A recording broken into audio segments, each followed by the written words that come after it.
Tabitha, Indora is my daughter too, and I'll be damned if I'll let you bar me from her life. You're already damned, Julian.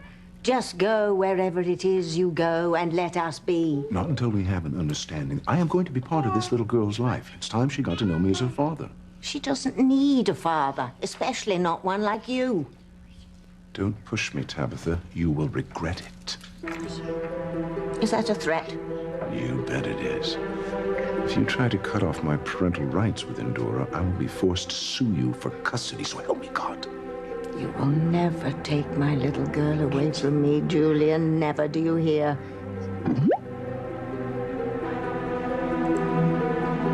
Oh, we're not fighting, sweet pea. Mummy's just laying down the law. And the law of the house is that there is just one parent, and that's me.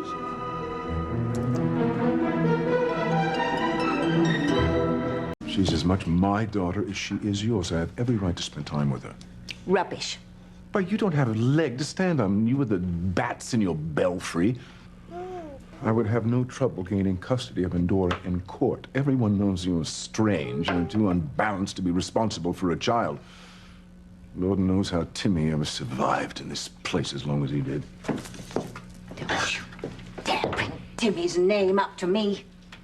He was the best thing that ever happened to me before Indora came along. And surely the best thing that ever happened to you. Although you never heeded any of his life's lessons, of course. Oh, no, you just pretended that you learned something from him. And as soon as something happened you didn't like, you reverted back to your vile crane ways. Oh, you're a mean, angry, vicious, threatening man, Julian. And frankly, I find it hard to believe that you and Timmy were ever friends at all. That's not true. Timmy and I were very close. I miss him as much as you. Don't think I don't know about the dastardly insinuations that you keep hurling at Fox, trying to make him suspicious of Kay and Miguel. Well, if there is one thing I've learned in this world, it's when there's smoke, there's almost certainly fire. Yes, but to keep egging on his mistrust of the girl that your son intends to marry, I don't think that's being a very supportive father. But nobody asked you for advice about my son? No, but you've been threatening to take away my daughter. And I have every reason to believe that you would be as negative influence on her as you are on him. What do you think Timmy would be thinking now if he could see the way you are behaving these days? In a time not long ago was a boy with childhood wishes of a life so rich with hopes he would go far. Like a soldier in a land so far from the ones who call out his name, he lost his way, and some would say what he gave was too much. It was too much to pay. What if the dreams all disappeared? And what if your name just left us? And what if memories could break like a mirror? Still you'd be forever near.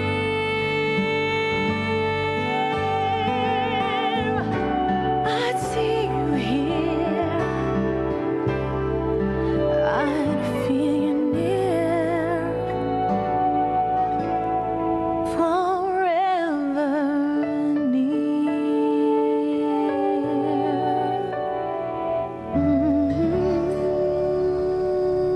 Shame on you, Julian.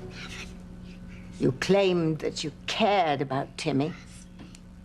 You said that he taught you the true meaning of life, of humanity. Oh, that's rich coming from you. We're not talking about me right now. We're talking about you. You who've reverted to your crane ways, threatening to snatch my precious Endora from my bosom. You know it would break Timmy's heart if he thought that you were going to take a child away from her own mother. I often think how much Timmy would have loved Endora. And he'd be appalled if he thought you were trying to take her from me. To leave Timmy out of this. No. He's as much a part of my being as she is. What do you think he's thinking right now? Because I'm sure he's watching. Oh, I don't believe in up there, but you know as well as I do that there's a hereafter for the very good and the very wicked. You think he's smiling at you now, Julian? You think he's proud of you? Do you think you're honoring his memory with this harassing and browbeating?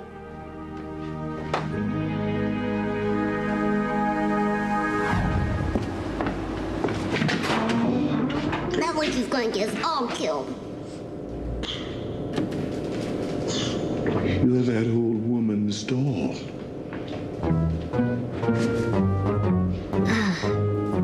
It doesn't matter anymore.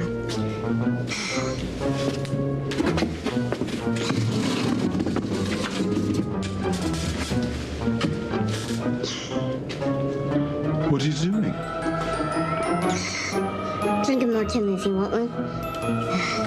Yes, it'll make me feel better. You know what? It's stronger than the hair of a dog. You'll see.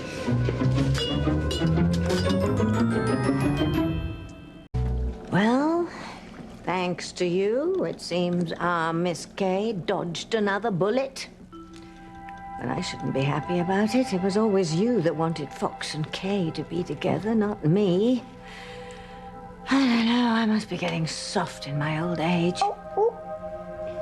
Probably. All this talk about Timmy. But you know, Endora, you really have got to control your temper. You would have really hurt your brother's feelings if he'd discovered Kay and Miguel together. I suppose your temper comes from your father's side. Why do you keep speaking to her as if she were an adult? She's very, very bright. Thanks to my upbringing. Have you been thinking about Timmy? As a matter of fact, I have. You make a valid point. I don't think Timmy would look kindly upon my attitude toward you. Hear, hear. On the other hand, I think that he would side with me in wanting to be part of Endora's life. He wouldn't like the fact that you're trying to keep my daughter from me. I don't want her young mind poisoned with any of your craneness. Well, like it or not, she is part crane. I don't like it, so don't remind me. Is everything okay in here? Yes, yes, it's fine. Well, I found Kay. She was just in the tub taking a nice, relaxing bubble bath. Well, that's impossible. I looked there earlier. Well, you must have missed her, because she decided that there was plenty enough milk and didn't need to go to the store, so she wanted to relax with the baths. What, and you believed her? Yes, actually, I do believe her, Father. But did you find Miguel? No, but he wasn't with Kay, and that's all I really care about. Besides, I'm sick of listening to all your negative thinking. You know, it's all this paranoia and the suspicion. That's what's really going to hurt us in the end. You ought to know something about that. More than I would like to, I'm afraid. You see, I trusted a woman who I thought loved me above all else, but I was wrong. You sure you didn't turn her against you with your foul little temper and suspicious mind? Now, she shouldn't have put her wretched ex-husband first, but she did. She might as well have stabbed me through the heart. Just don't let it happen to you, Fox. Don't be caught off guard like I was.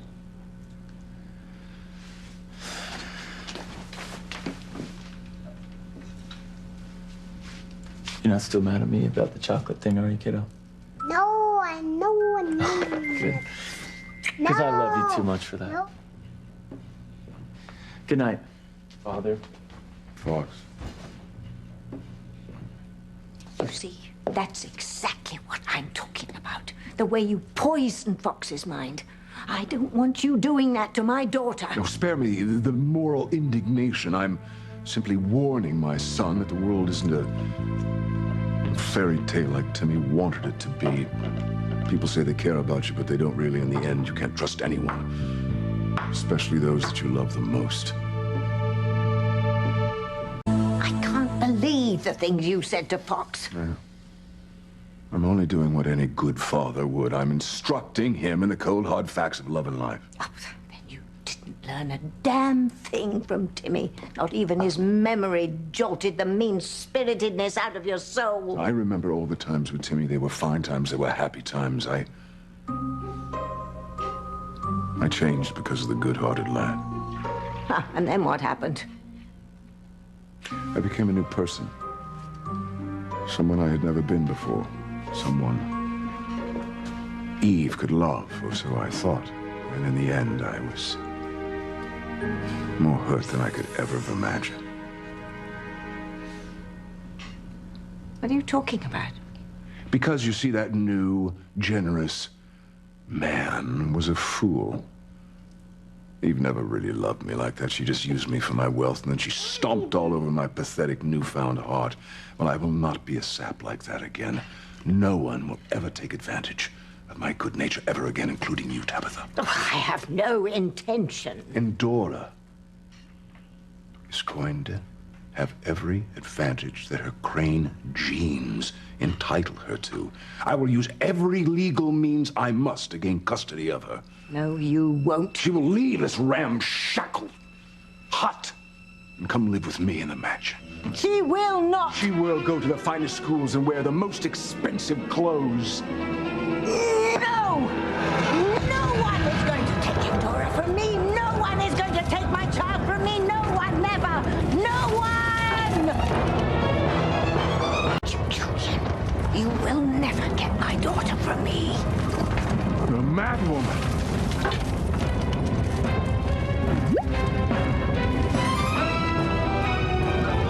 That's precisely the point, sweet Eve. All right, we'll calm things down. Totally insane. Yeah. If you think that's insane, you've got something else to see. Get out of here, Julian. Get out of my kitchen, and don't you darken my doors again. You will not keep me from my daughter, even with your bizarre theatrics. Theatrics? You think these are theatrics? You back me into a corner, and then you will think that this was a walk in the park. I will get my daughter, and my son, little Ethan, as well.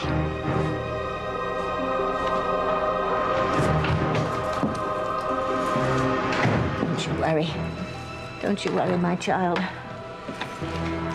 No one will ever take you away from me. No one. Over my dead body.